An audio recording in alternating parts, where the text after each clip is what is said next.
Okay, so if you were watching, Whitney came on Saturday on Lifetime. Let's start from the beginning.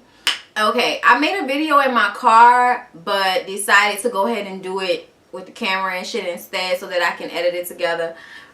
You know, just finished Real Housewives of Atlanta. So, y'all go make sure y'all watch that. But onto this Whitney movie. First of all, it should have been called Bobby and Whitney, A Love Story. That's what it should have been called.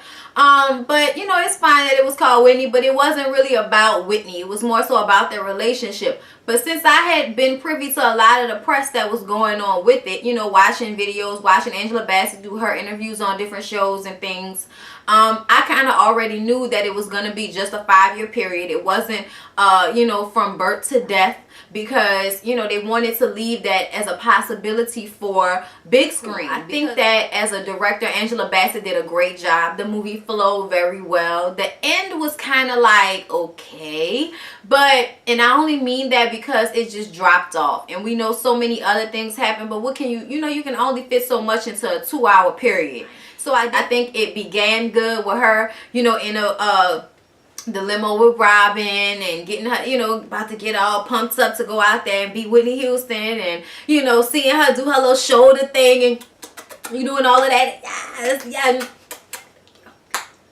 You know, doing all of that. It was wonderful. Okay, like, it really shows you that Yaya was really trying to be Whitney in her mannerisms and the way she held her mouth and all of that. And that's what I'm fucking talking about. So as far as I'm concerned, Yaya did an excellent job in this movie. This movie was dark. Okay, the movie was, you know, everything you kind of thought it would be for like a, you know, Lifetime movie.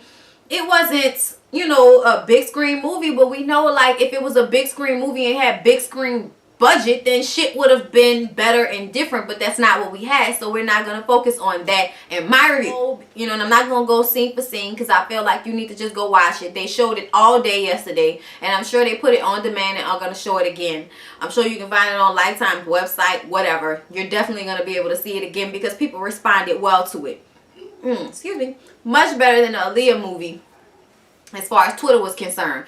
Some people still have bad things to say, but, you know, they're going to have people that have bad things to say, and that's their business, that's their prerogative. But I felt like Yaya did a great job. I felt like the guy that played Bobby Brown did a great job. Their acting was on point. Their chemistry was on point. They were like eating each other alive and shit. And I felt like that's probably how Bobby and Whitney were. I also saw that they were trying to paint Bobby as like a good, you know, like a good man, and a, you know, just trying to cut him some slack in a way. And I feel like that's fair because nobody knew during the time, in real life, nobody knew about the drugs that were going on during the time period in the movie. This wasn't public knowledge. That's why they kind of ended with, you know, the first time this was being put out there that she had a drug problem. And it's obvious that Whitney's issue was that she didn't think she had a problem from so many years of being able to do it and do it under the radar and still do all of her movies and still do all of her touring and get everything done. When you're still working your ass off and getting shit done, you don't really feel like you have a problem. So, you know what I mean? I can understand how all of a sudden, once, you know, you stop making records as much and you stop doing movies, how everything comes crashing down, because now all you have is time, and you still having relationship problems, so now y'all just gonna keep doing drugs. She went to that drawer in the bathroom that we saw pictures in tabloids of the same type of bathroom drug shit that she would do. She would do binges and just be in her house, in her bathroom, snorting coke, laying in the bed, smoking weed laced with coke.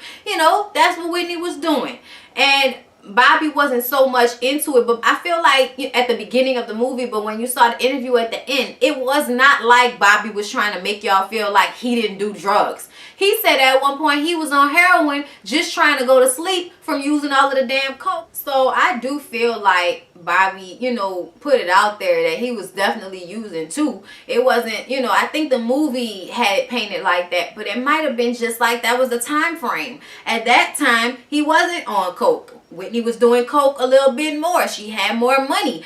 Bobby was like a, Bobby a street dude. He's smoking weed and drinking beer. It would make sense that Whitney would be the one that be like, well, I got this coke. And, but he even said his homeboys introduced him to coke. Everybody was doing drugs around them. It wasn't just them. It was their friends. It was their family members. Because Whitney said her brother was the one who got her doing it. So, you know what I mean? It wasn't just their influence on one another. They were already two addictive personalities, two vibrant people, two people who were famous and, talented in their own right and kind of a little bit full of themselves a little bit, like it was the breeding ground for this exact situation. So I feel like the movie, I hope, was, true to those things. I mean, of course, you can never know what goes on with, two people when one person doesn't want to cooperate and the other person is dead. So you can't really know exactly what happened, but you can put the shit together based on their timeline. And I feel like the movie kind of matched the timeline of what was going on with them.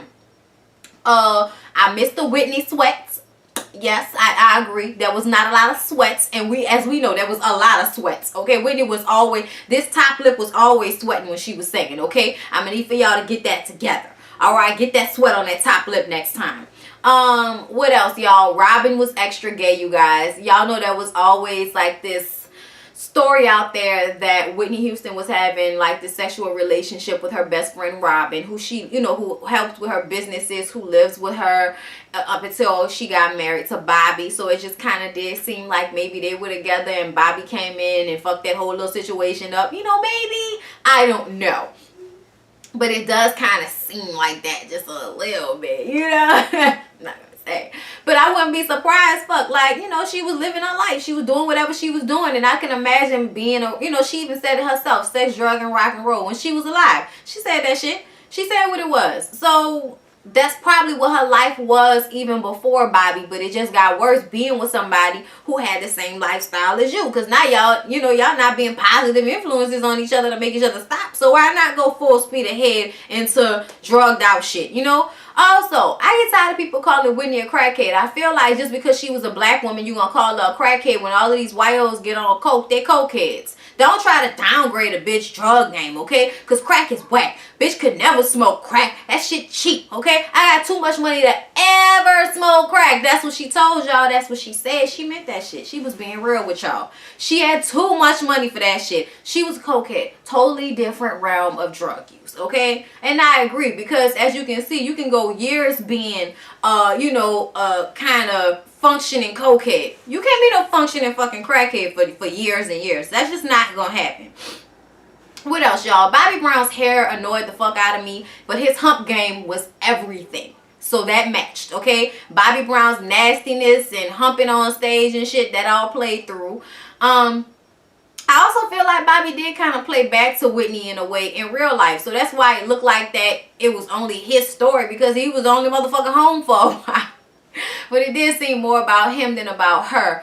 But I think that was just kind of, if you look at a person's relationship and you realize how, okay, this person's going through this, but this person's going through this at this time. So we're going to focus on this because this was a little bit more fucked up. He was a little bit jealous. He says he's not, but that's bullshit. Because I know in the back of his mind, at some point, he felt like, man, I gave up everything to be there for you and now I don't have shit. You know what I'm saying? On my own. I don't even have my own name no more. I'm still, you don't know me as Bobby Brown, a New Edition, or Bobby Brown, Every Little Step I Take, Ghostbuster song and shit. We don't even know him by that. We know him by being married to Whitney Houston and their drug abuse and how he tainted, America's sweetheart. Like, it's kind of fucked up a little bit. So I'm not mad at him for giving Bobby a little bit of the spotlight on this movie.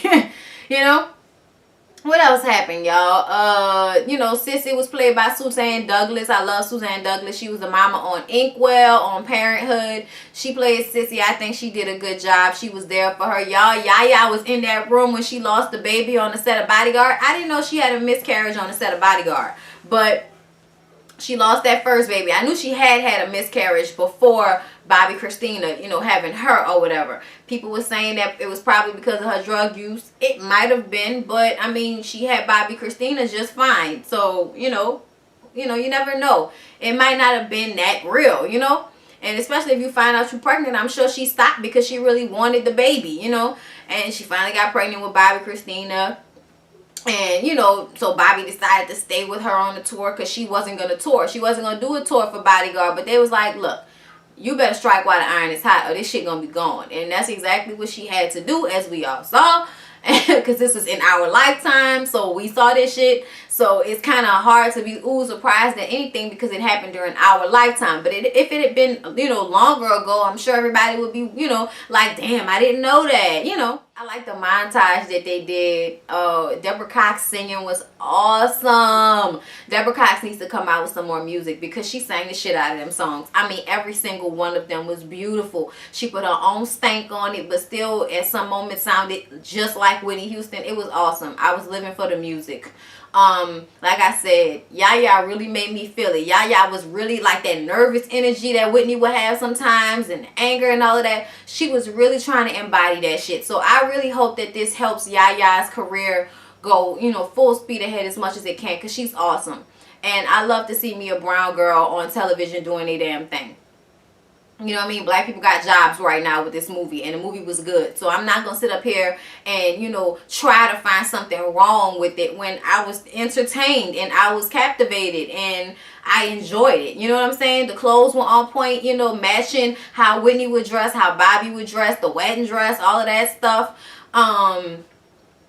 You know, like I said, the performances were good. It was just a good movie, y'all. I'm not going to go on and on trying to think of new things to say, but I'm just going to say I enjoyed it. Of course, it was better than the Aaliyah movie, but we can't really compare it because it's by the same station, you know, Lifetime, but it was by, you know, two different production companies. And they're going to have this other movie with Jill Scott and Eve and who else? I forgot. Somebody else. Is it Regina? Is it Regina Kenya? I mean, Regina Hall? I think it's Regina Hall. I can't remember. Anyways, all these black women that we know and love going to be on this movie this upcoming Saturday on Lifetime. So y'all make sure y'all watch that. I forgot the name of it, y'all. I ain't got no information on it. But I did see the previews while Whitney was on. So, you know, I saw that and I was like, I'm going to make sure I watch that. Y'all know I love me some Jilly from Philly. And, of course, I love Eve. Also from Philly, okay? Out here in these streets, these Philly girls. Also, you guys, happy Martin Luther King Day. You know, we have parades and stuff out here and all kind of stuff. I don't know if I'm going to be doing any of that because I had today off. So this is probably going to be a cleanup day, and I'm going out to dinner or lunch or whatever with my cousin later on while he's still in town. And yeah, I love you guys. Thank you for watching. And I hope this wasn't too scatterbrained, you guys. Sorry. I feel like I was not as prepared as I normally am because I just didn't make notes on stuff. I was just watching. I just wanted to watch and enjoy and then come to you with my thoughts on the things that I could remember, but not really a full review, just my thoughts on it. Like I said, enjoyed it. Thought it was great. Good for Yaya. Good for the young man that played Bobby. Good for all the actors we got to see that we haven't seen in a while, like Suzanne Douglas, and big ups to Angela Bassett for doing such a great job.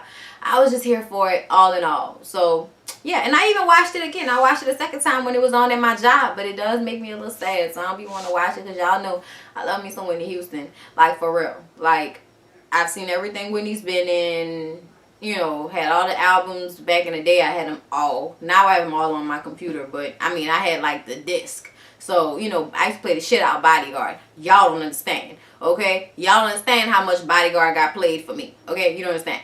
I got the stuff that you want. I got the thing that you need. She got a song called Queen of the Night. It was never a single or anything, but it was my favorite song on that soundtrack. If y'all ain't never heard Whitney sing Queen of the Night, y'all need to go get y'all life. It was on the movie, but you gotta hear the whole song, okay? Because she just, I mean, she, you know, like, I can't even talk about it. Anyway, y'all, love you. See you in the next one. Care Bear Share.